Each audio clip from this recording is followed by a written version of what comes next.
Hello, welcome back to Faith, Finance, and Freedom by VKA. Today's episode is about financial boundaries. It will expand on financial trauma. We have always looked at trauma in the emotional setting, psychological setting, but there has never been really a clear definition in the Bible for financial trauma. And financial trauma causes significant negative experiences with money because it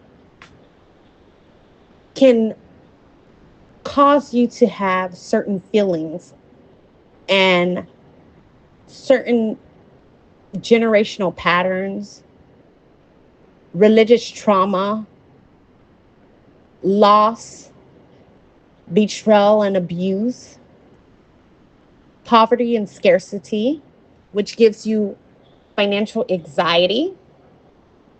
When someone betrays you and abuses you and exploits you financially, it can be done by family, friends, institutions, having your money stolen or being forced into debt by others.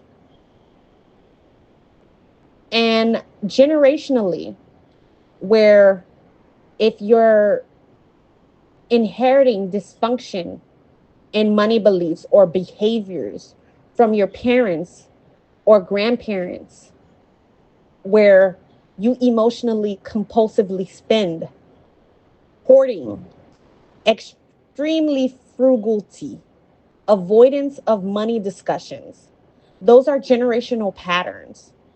Also, religious trauma impacting finances, such as misinterpretations of prosperity, guilting into giving, or feeling unworthy of God's provision due to past financial struggles. When those things come into play, you have to set forth healthy financial boundaries. It is crucial for protecting yourself, for preventing you from repeating the same patterns of financial trauma, and for you to honor God with your resources. One verse which always makes me think about this is Luke 16:10. Whoever can be trusted with very little can be trusted with much. And whoever is dishonest with very little will also be distrustful or dishonest with much. This verse is speaking in regards to stewardship and responsibility, knowing what is yours to manage. This verse encourages faithful management of your resources, implying, hey, you have to have boundaries around what is entrusted to you. If God has blessed you with the opportunity for elevation in your business, wealth, prosperity, you have to be a good stewardess in order to keep the wealth and have generational wealth. You are responsible for what God has given you. So you have to be diligent and aware of your own financial situation. You cannot ignore, and it is your responsibility, not anyone else. Also, you have to set limits on your financial obligations to others and for others, such as avoiding debt and co-signing. Proverbs 22:7, the rich rule over the poor, and the borrower is a slave to the lender. This highlights the dangers and loss of freedom associated with debt and encouraging a boundary against unnecessary borrowing or lending that would enslave you or others. When you're putting this in application, it's to make sure that you're not enabling someone or you're using wisdom and discernment in giving. When you have discernment, it will help you directly with your finances because you will seek wise counsel for complex financial decisions, especially when setting boundaries with others. And by understanding those boundaries and grounding your actions in these biblical principles, you can heal your past wounds and establish healthier patterns by God by God honoring your relationship with money and with those who are around you.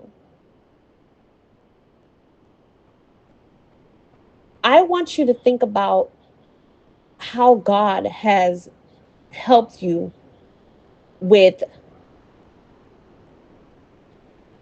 those financial wounds that you have felt and how your generosity has blessed you and how you had to have boundaries in order for you to be wise and a good stewardship of your funds. Also, keep in mind, no one is perfect. So, what is your experiences where individuals have financially burdened you, taken advantage of you, abused you, used you to advance themselves? And you have to release those who harmed you financially and seek forgiveness for your own financial sins so that you can be able to have healthy financial boundaries and use the resources that you have to honor God. Thank you for joining us today and think about your financial boundaries. It's needed in every department in life, physically, emotionally, psychologically, and financially.